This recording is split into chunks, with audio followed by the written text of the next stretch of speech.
আশ্রয় নিয়ে ভজে কৃষ্ণ তারে নাহি তেজে, আর সব মরে অকারণ।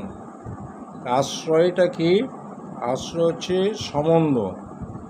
যে কোনো একটা সম্বন্ধ নিয়ে ভগবত ভজন করতে হয়। যেমন জাগতিক জগতে যেমন একটা সম্বন্ধ আছে, পিতা পুত্র, মাতা পিতা, ভাই বোন, আত্মীয় স্বজন, জ্ঞাতিবর্গ ইত্যাদি যে আশ্রয়, এটা সম্বন্ধ। এই সম্বন্ধটাই হচ্ছে আশ্রয়। তাই বলছে আশ্রয় নিয়ে বোঝে কৃষ্ণ তারে নাহি তেজে, আর সব মরে অকারণ। কারণ এই জাগতিক যাদের সঙ্গে সম্বন্ধ আছে, যে আশ্রয়টা কি? 5টা সম্বন্ধ আছে ভগবানের সঙ্গে, যে শান্ত, দাস্য, সখ্য, বাৎসল্য, মধুর। তো শান্তভাবে মুনি ঋষিগণ ভগবৎ সান্নিধ্য লাভ করেছেন। দাস্যভাবে গরুড়, হনুমান ইত্যাদি এরা যেমন পেয়েছেন। হনুমান যেমন বক্ষ ছিঁড়ে রাম নাম তিনি দেখিয়েছেন, তাই দাস্যভাব। সখ্যভাবে সখা সখ্য, দ্বাদশ গোপাল, অর্জুন ইত্যাদি এরা ছিল ভগবানের সখ্য বা সখা সখ্য ভাব। বন্ধু, একজনে একজনের কাঁধে উঠেছেন, একজনকে কাঁধে তুলেছেন। ভগবানে কখনো ভক্তদের কাঁধে নিয়ে চলেছেন। বাৎসল্য ভাব, যেমন নন্দ, যশোদা, শচীমাতা, জগন্নাথ মিশ্র ইত্যাদি এরা যেমন ভগবানকে সেই পুত্ররূপে তাকে তারণ ভর্ষণ করেছেন এবং লালন পালনও করেছেন। তাই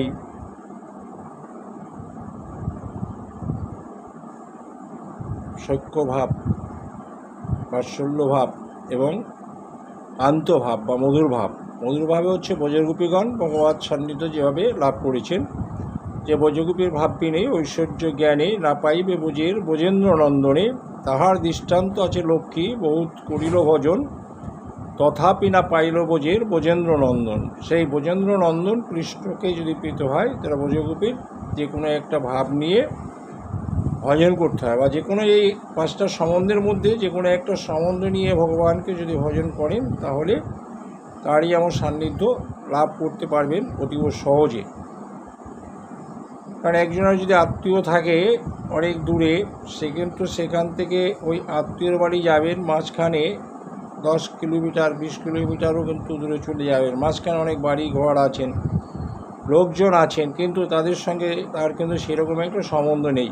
যার সঙ্গে আছেন তার বাড়িতেই যাবেন। তাই ভগবানের সঙ্গেও যার সম্বন্ধ হবে, ভগবানও তার ডাকটা যেমন অতীব সহজে তাড়াতাড়ি শুনবেন।